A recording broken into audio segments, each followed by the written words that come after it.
이사야 1장 10절에서 20절 말씀 같이 읽겠습니다. 교독으로 너희 소돔의 관원들아 여호와의 말씀을 들을지어다. 너희 고모라의 백성아 우리 하나님의 법에 귀를 기울일지어다.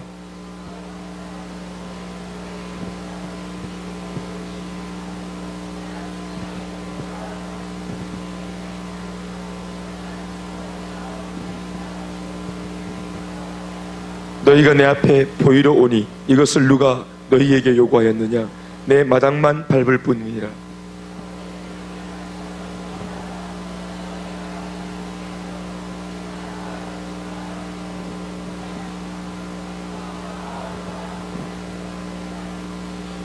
내 마음이 너희의 올삭과 정한 절기를 싫어하니 그것이 내게 무거운 짐이라. 내가 지기에 곤비하였느니라.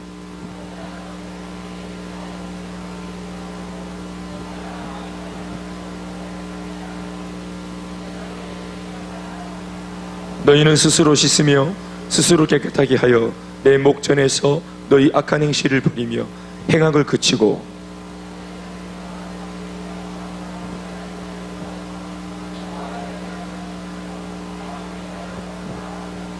여호와께서 말씀하시되 오라 우리가 서로 변론하자. 너희의 죄가 조금 같을지라도 눈과 같이 이어질 것이요 진홍같이 붉을지라도 양털같이 희게 되리라. 너희가 여순종하면 땅의 아름다운 소산을 먹을 것이요 너희가 거절하여 배반하면 칼에 삼켜지리라. 여호와의 입의 말씀이니라. 아멘. 한번 더 우리 좌우로 인사하시겠습니다. 새해 복 많이 받으세요. 2018년도 새해가 밝아서 아마 마음에 소원하고 또 기도하려고 작정하는 것들이 많을 거라 생각합니다. 그런데 우리가 하나님 앞에 무엇을 작정하고 요구하고 기도하고 또 받기 원하는 응답의 제목이나 축복의 제목이 이런 여러 가지 모습이 있겠지만 그러한 것들보다도 더 중요한 것은 바로 우리들 자신이라 생각합니다. 우리 입에서 나오는 기도가 어떤 것이고 또 우리가 하나님 앞에서 또 받고자 하는 축복의 제목이나 응답의 제목이 어떤 것이고 또 우리 마음의 소원이 어떤 것이고 이런 것들이 참 중요한 것처럼 비춰집니다. 새해에 니는 소원이 뭐고 당신의 가정의 소원은 뭐고 이런 것들 말입니다. 이번에 네 뽑은 말씀 카드는 뭐고 이러면서 앞으로 네가 받을 응답이나 축복의 내용이 뭐냐라고 물으면서 접근하는 것보다 가장 우선시 되어지고 중요한 것은 뭐냐 하면 기도하는 나, 앞으로 응답을 받을 나, 앞으로 축복을 받게 될 나, 우리 자신이 어떠한 모양의 그릇으로 준비가 되어야 하는 것인가 하는 것을 먼저 우리가 돌아봐야 합니다. 2018년도 가장 먼저 우리가 회복해야 할 영역이 있다면 그것은 예배라고 저는 생각을 합니다. 또 공교롭게도 제가 오늘 말씀을 들어 묵상을 해봤더니 이 말씀이 또 특별히 화요일 말씀이 이 부분에 대해서 강하게 언급을 하고 있습니다. 예배자가 회복되어지면 예배가 회복됩니다. 또 예배가 회복되어지면 반드시 하나님은 우리에게 주시고자 하시는 축복들에 대해서 풍성하게 또 무성하게 또 한계 없이 우리 가운데 얼마든지 부어줄 수 있는 그런 내용들을 이미 갖추고 있다는 사실을 믿으시기 바랍니다. 축복을 주시고자 하시는 하나님은 우리 앞에서 조금도 하자가 없습니다. 하나님은 모든 것을 다 들고 준비하고 계시고 또 우리에게 주시기를 그분은 기뻐하십니다. 특별히 그분이 우리에게 주시고자 하는 응답과 축복과 사랑과 또 이러한 것들이 우리를 창조하신 목적이기도 합니다. 우리가 알아야 할 것은 우리의 예수 믿는 우리의 본연의 이름이 바로 예배자라고 하는 사실을 우리가 좀 마음 깊이 알았으면 좋겠습니다. 내가 하나님께 요구하는 것이 있기 전에 내가 하나님 앞에 바라는 것이 있기 전에 먼저 바라고 요구하려고 하는 내 자신이 먼저 갖추어야 할 자세와 태도를 갖춘다면 우리 삶에 굉장히 많은 싸움들을 줄일 수 있습니다. 여러분들은 아시겠지만 하나님께서 선택하여 불러 세우신 그 백성 이름 이스라엘 백성의 이름이 있습니다. 이스라엘 백성들의 이름이 별칭이 있는데요, 히브리어 원어에 보면은 두 가지 아주 두드러지는 별칭들이 나와 있습니다. 첫 번째 별칭이 카할이라는 이름입니다. 카할이라는 이름은 아마 영어 단어 콜이라는 단어가 여기에서 왔습니다. 부르다 하는 단어 말입니다. 카할이라는 단어인데 이스라엘을 부를 때 카할이라는 이름으로 불렀습니다. 따라합시다. 카할. 이 말은 뭐냐 하면 세상으로부터 구별된 백성의 모임이라는 뜻입니다. 그러니까 성도라는 이름도 여기서 나왔습니다. 그러니까 세상에서부터 구별되어서 따로 이제 세웠다 이런 뜻입니다. 그런데 세상에서부터 구별해서 따로 세웠다. 이 백성은 독특한 뭔가가 있다. 따로 구별해서 세웠는데 따로 구별했을 때는 독특한 뭔가가 의미가 있는 것이다. 그래서 가할이라고만 부르지 않고 이후에 이제 이 백성들을 특별히 에다라는 이름을 이제 갖게 되는데요. 두 번째 에다라는 이름은 어디서 나타나냐 하면은 출애굽기 이후에 그들이 홍해바다를 건넌 이후에부터 이제 가할이라는 이름 앞에 에다라는 이 이름이 붙습니다. 그러니까 하나님께서 이스라엘 백성들을 홍해바다를 건너게 하시고 출애굽시켜서 구원한 목적이 있다는 사실을 이제 그 가할이라는 이름 속에 담아놓는 것입니다. 내가 이들을 구별해서 따로 떼어서 나의 백성으로 삼았는데 내가 내 백성으로 삼은 이유가 뭐냐? 다른 것이 아니라 바로 나를 예배하려고 하는 특별한 목적으로 내가 따로 구별해 세웠다. 그러니까 왜 따로 세웠는가? 바로 이 백성을 통해서 하나님 나 자신이 뭘 받겠다. 내가 예배를 받겠다. 제사를 받겠다. 그러니까 하나님 입장에서 목적이 있어서, 뚜렷한 목적이 있어서 그들을 불렀고 그들을 따로 세웠고 그들을 구원하고 그들에게만 마치 편애를 주는 것 같이 무한정 축복을 주고 있다. 이유가 뭡니까? 바로 예배 때문입니다. 그러니까 하나님께서 그들에게 주시는 축복, 그러니까 이스라엘 백성들 입장에서는 왜 우리가 도대체 어떤 연유로 우리가 이렇게 복을 받는가? 왜 우리가 애국 백성들은 10가지 재앙을 받는데도 우리는 이렇게 축복된 자리에서 이렇게 은혜 가운데 있을까? 왜 우리는 홍해바다를 가를 정도의 강력한 기적을 통해서라도 이렇게 구원을 받아야만 되었을까? 왜 우리는 사막에서 만나는 이 수많은 이방 족속들을 대해서 날마다 승승장구하고 백전백승하는가? 왜 우리는 안 될래야 안 될 수 없고 이렇게 잘 될 수밖에 없는 운명에 놓여 있는가? 우리가 복을 받아서 그런갑다. 축복의 백성인갑다. 그게 아닙니다. 바로 예배해야 될 목적이 있기 때문에 하나님이 복을 주시는 것입니다. 우리가 어제도 주일날 말씀을 봤지만 아브라함, 이삭, 야곱, 요셉, 그 집안이 예수님이 오기까지 계속해서 영적으로 44대가 진행되기까지 끊임없이 복을 받았던 이유가 뭡니까? 왜 그들 가정과 가문은 그렇게 날마다 다른 가정과 가문과 구별되어지고 그렇게 지독하게 복을 받아야만 되었습니까? 왜 꼬라박고 딴짓하고 허짓거리를 해도 그들은 보존되어야만 되었습니까? 바로 하나님의 주시는 약속의 말씀이 이 가정과 가문을 통해서 뭐 해야만 되기 때문에, 성취되어야만 되기 때문에. 아멘이십니까? 어떤 면에서는 다윗이 이런 부분 때문에 하나님이 이런 속성을 잘 알고 있어가지고 시를 잘 지었어요. 뭐냐면은 우리가 아는 바대로 그 시편 23편 아주 유명한 그 말씀 있잖아요. 여호와는 나의 목자이시니. 그 말씀을 쭉 따라가다 보면 어떤 말이 나옵니까? 예? 내 영혼을 소생시키시고 자기 이름을 위하여 나를 의의 길로 인도하신다, 이런 고백이 있습니다. 우리를 의의 길로 인도하시는 이유가 뭐라고요? 자기 이름을 위하여. 당신이 얼마나 위대한 분인지, 당신이 얼마나 의로운 분인지 이것을 증명하시기 위해서 당신의 백성들을 의로운 자녀로 이끌어내시는 것입니다. 아멘이십니까?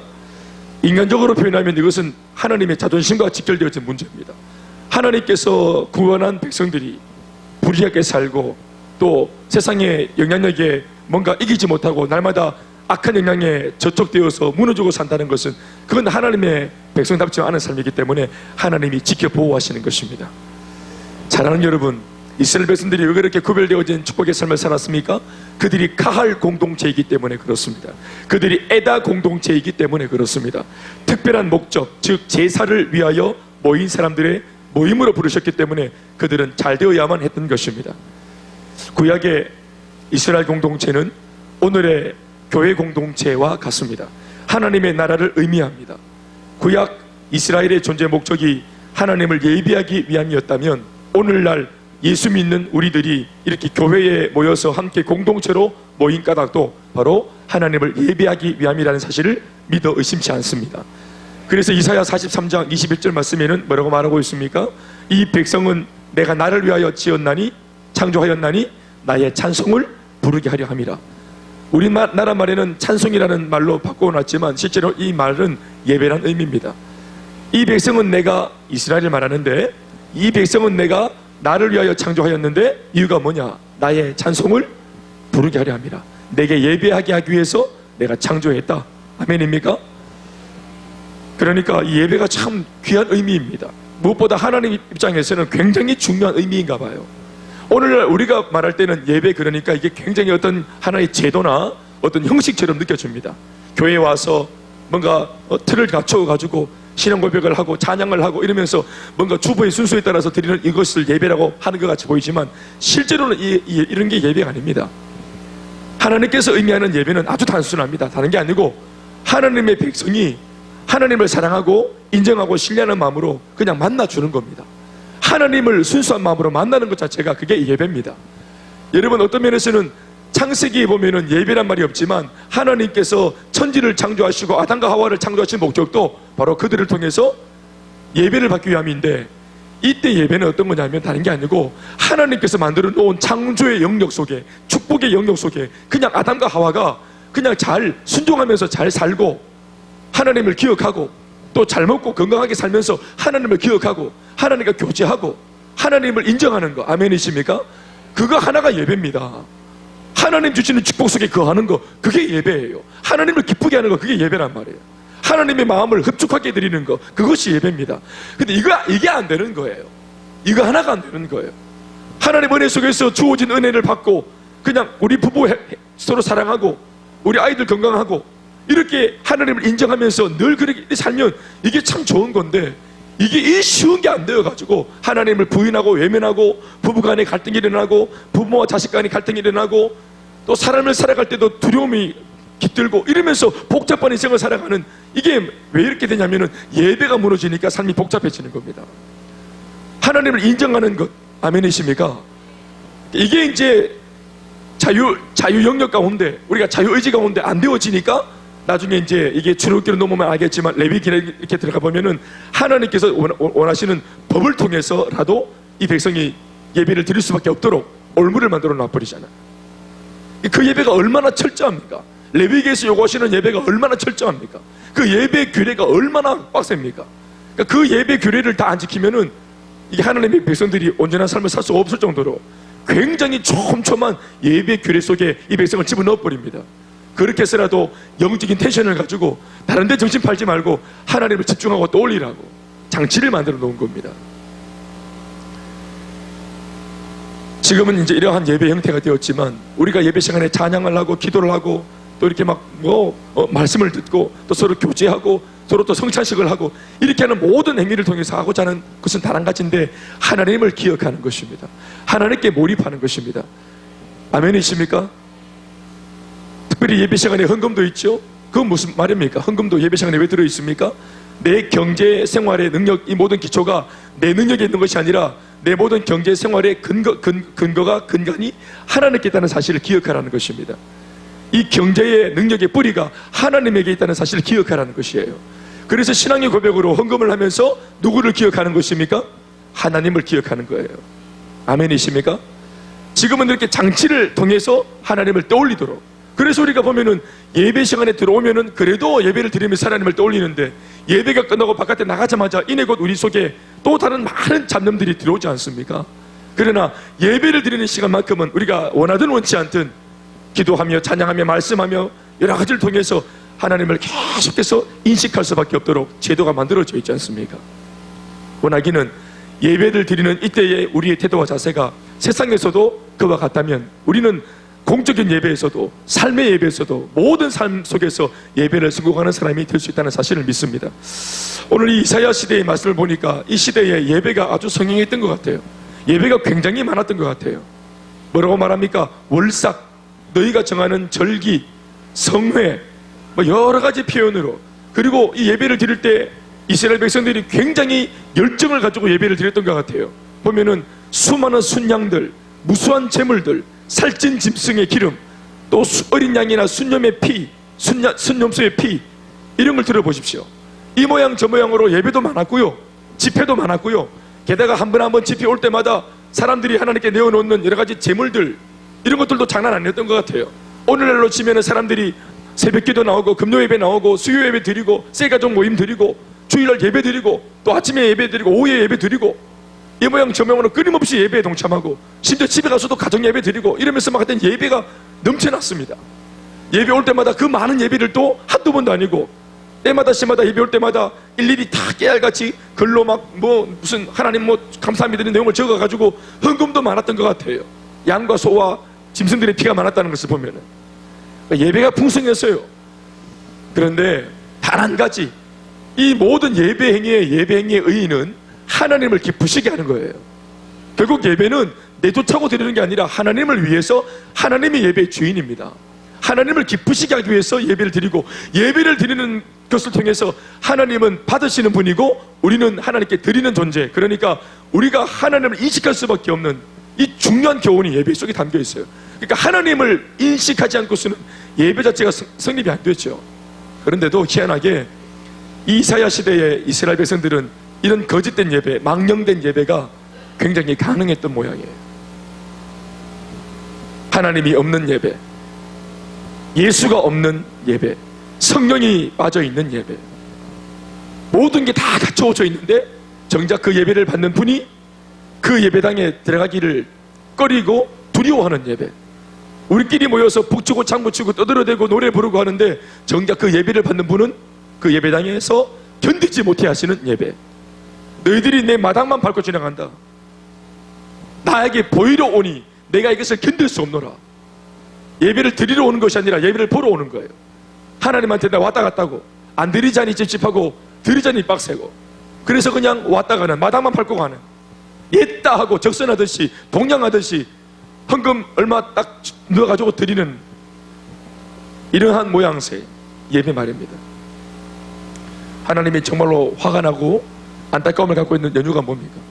왜 이사야 1장을 열면서 곧장 하나님께서 이렇게 폭포수와 같이, 그것도 엄청난 우려와 같이 이런 경고의 말씀들을 쏟아냅니까? 사실은 이게 백성들이 볼 때는 경고의 말씀입니다. 거짓 예배 드리지 마라. 너희들 아무리 기도해도 내 듣지 않는다. 너희들이 아무리 빌어도 난 너희들 소원을 들어주지 않을 거다. 이러면서 막 화를 막 내고 계시는 하나님을 만나는데, 이게 백성들 입장에서는 이런 소리 들으니까 아유 막 이게 막 빡세고 막 뭔가 막 징계받는 것 같고 이렇지만, 정작 징계의 말, 화를 내는 이 소리를 막 지금 토해내고 있는 아버지의 마음은 뭡니까? 이게 고통스럽다는 겁니다. 우리가 들을 때는 막 겁나고 무섭고, 왜 저런 말 또 하노? 아유 막 저 새 벽두부터 왜 저런 소리 하노? 하나님 입에서 왜 저런, 이사야 열자마자 와이카노 이거, 이런 불편함이 있는데, 정작 이런 우리가 불편한 것이 아니라 이제껏 이 말씀을 하고 싶어서 참아오신 하나님의 내적인 고통이 느껴지는 말씀이에요. 하나님께서 얼마나 견디셨는가, 참았다 하지 않습니까? 내가 견뎠다, 견디다 더 이상 내가 참지 못하겠다. 14절 말씀, 내 마음이 너희의 월삭과 정한 절기를 싫어하니 그것이 내게 무거운 짐이라 내가 지기 곤비하였느니라. 너희들이 예배할 때마다 내가 힘들었다는 거예요. 거짓된 예배 앞에 너희들이 나를 불러내니, 예수 리방여 이곳에 오소서 이렇게만 나를 불러내니 내가 너희들과 함께 예배 속에서 만나는 것이 내게 고통이었다는 거예요. 내게 고문이었다는 거예요. 그 많은 재물이나 수많은 짐승의 피가 그게 어디 있을 거냐는 거예요. 누가 그것을 요구했냐고 말하고 있습니다. 사랑하는 여러분, 짐승들을 내놓고 짐승들을 죽이고 짐승들의 피를 내고, 이 모든 장치는 여러분 다른 게 아니고 하나님 앞에 내가 범죄한 죄인이라는 것을 인정하고 내 죄를 회개하고 하나님의 거룩하심을 인정하고 주님을 떠올리는 하나의 장치로서 이 짐승을 내어놓아 짐승을 죽이는 거예요. 결국 죽어진 짐승은 그게 짐승이 주는 것이 아니라 예배 가운데 죽어진 짐승의 모습은 바로 나의 모습이에요. 짐승처럼 내가 죽어져야 되는 거예요. 저 번제물처럼 내가 죽어지고 내가 불태워져 수가 끼워져야 되는데, 내 대신에 하나님께서 규례를 통해서 이 짐승을 단지 잡은 것으로 내 죄를 용서받았다고 하나님이 이렇게 장치를 만들어 놓으신 거예요. 그러면 짐승 한 마리씩 내놓을 때마다 그들 마음속에 내가 이 짐승인데, 내가 죽어 마땅한 존재인데, 내가 죄인인데 하며 가슴을 치고 하나님 앞에 회개하고 통회하는 것이 예배의 진정한 의의가 아니었겠습니까? 그런데 그들은 그런 가슴을 치는 예배가 아니었습니다. 휘파람을 불며 예배를 드리고 또 겁없이 예배를 드리고, 이 예배 끝나고 난 뒤에 또 휘파람 불면서 또 죄의 자리에 돌아가서 뒹굴고 먹고 마시는 이런 삶이 반복되었습니다. 그러니 하나님 말씀이 고통스럽다고 말했던 거예요. 예배가 우리를 창조한 목적이래요. 이스라엘 백성들을 출애굽시켰던 구원의 목적이었대요. 나를 부르신 주님의 목적, 내게 축복을 주신 목적이었대요. 여러분들의 가정이 잘 먹고 잘 살고 이만하게 평안하게 살 수 있도록 주님께서 은혜를 베풀어 주셨던 은혜 주심의 목적이었대요. 그게 예배랍니다. 그렇다면 오늘 우리가 하나님 앞에서 어떠한 모습으로 예배에 동참해야 되겠는가? 여러분, 이 벽두세 첫날 하나님께 마음을 드리기 전 내가 어떤 소원, 내가 바라는 거, 이런 것들을 말하는 것이 아니라 바로 우리의 됨됨이 그 자체, 정작 내게 응답과 축복을 주시는 그 하나님 앞에 나는 누구인가? 성경 속에 여러분, 인간들이 가지는 이름이 많아요. 뭐 제자, 성도, 뭐 셀리더, 목사, 우리가 예수 믿으면서 가지는 감투가 얼마나 많습니까? 그러나 여러분, 하나님은 우리를 볼 때 김목사야 이렇게 보는 게 아닙니다. 하나님이 우리를 보실 때 아무개 리더야, 셀리더야 이렇게 보는 게 아닙니다. 우리끼리 부르는 거지 하나님 그렇게 부르지 않습니다. 단지 하나님의 눈동자에는 여러분, 우리가 돈이 많든 돈이 적든, 헌금을 많이 내든 헌금을 적게 내든, 신앙생활을 오래 했든 적게 했든 아무 상관없이 단지 주님의 눈동자 앞에 우리는 예배자로 보시는 겁니다. 그저 예배자로 보시는 거예요. 예수님께서 그 사마리아 여자와도 대화 속에 뭐라고 말합니까? 아버지 앞에 너희들이 이렇게 예배할 때가 오나니 영과 진리로 예배해라. 아버지께서는 바로 이렇게 자기에게 예배하는 자들을 찾으시느니라. 예배를 찾으시는 것이 아니라 예배자를 찾는다고 말씀하십니다. 결국은 하나님이 기뻐하시는 그 예배가 예배자의 마음의 결단을 통해서 나오기 때문에 그렇습니다. 사랑하는 여러분, 오늘 우리가 2018년 가장 먼저 회복해야 될 영역, 예배라고 제가 서두에 말씀을 드렸는데, 그런데 이 예배가 진짜로 회복되기 위해서는 단 한 가지입니다. 다른 게 아니고 예배를 드리는 예배자인 나, 사람, 내 마음가짐, 이것이 달라지면 우리의 예배가 달라지고, 이런 예배에서 성공하면 주님께서 주시는 축복과 응답을 받지 못할 까닭이 없습니다. 말씀 뵙겠습니다. 우리가 이 하루 주시는 말씀을 하루에만 적용하기에는 참 너무 중요한 그런 주제의 말씀인 것 같습니다. 여러분들이 새해에 여러 가지를 결단할지라도 가장 마음에 오늘 깊이 결단하기를 바라는 것은 이번 올해 2018년도 나 예배에 수고하는 사람이 되어야 되겠다 하는 이런 결단을 했으면 좋겠습니다. 나를 위해서가 아니라 예배를 받으시고자 하시는 아버지, 내게 복을 주시고 나를 존재하게 하시는 아버지, 우리 가정과 가문을 존재하게 하시는 그 아버지 앞에 내가 직장을 다니고 우리 아이를 키우고 내가 이 땅에서 존재하는 이 목적이 되는 예배, 그 예배를 내가 성공하는 사람이 될 수 있도록 예배를 우습게 여기지 않고 예배를 귀히 여기고 내 삶에 시간 드리고 남는 시간으로 예배하는 것이 아니라 예배가 내 삶의 우선순위가 될 수 있는 삶을 살아보겠노라 다짐하는 그런 축복의 이 시간 되었으면 참 좋겠습니다. 아멘이십니까? 그래서 주일날 예배, 또 우리 금요 예배, 또 우리 셀가족 예배, 우리 교회가 말하고 있는 예배 ABC를 한번 지켜보겠노라, 결단해보겠노라 하는 그런 여러분들이 되었으면 참 좋겠습니다. 아멘이십니까? 내가 아프니까 예배 못 나온다가 아니라 내가 예배를 드려야 되겠는데 아프니까 하나님, 내가 예배를 드려야 되겠는데 아픈 이 질병 발목 잡히지 않도록 하나님께서 낫게 해주시옵소서, 이렇게 말을 하면 예배 때문이라도 이 병이 떠나갈 줄로 믿습니다. 하나님 아버지, 우리 아이들 공부해야 되는데 아버지, 하나님께 먼저 예배 드리는 자세로 이들이 예배의 마음을 열을 수 있도록, 주일날 예배를 온전히 드리기 위해서라도 월화수목 금토를 더 다른 사람들보다 공부를 많이 해놓고 주일을 지켜내는 그런 성숙한 공부하는 태도와 자세를 가진 학생들이 될 수 있도록 은혜를 베풀어 주시옵소서. 우리가 주일 중심으로, 하나님 중심으로, 예배 중심으로, 말씀 중심으로 살아가기로 결단하는 귀한 이 한 해 첫날 될 수 있기를 주의 이름으로 축원합니다. 같이 한번 기도하시겠습니다. 하나님 아버지,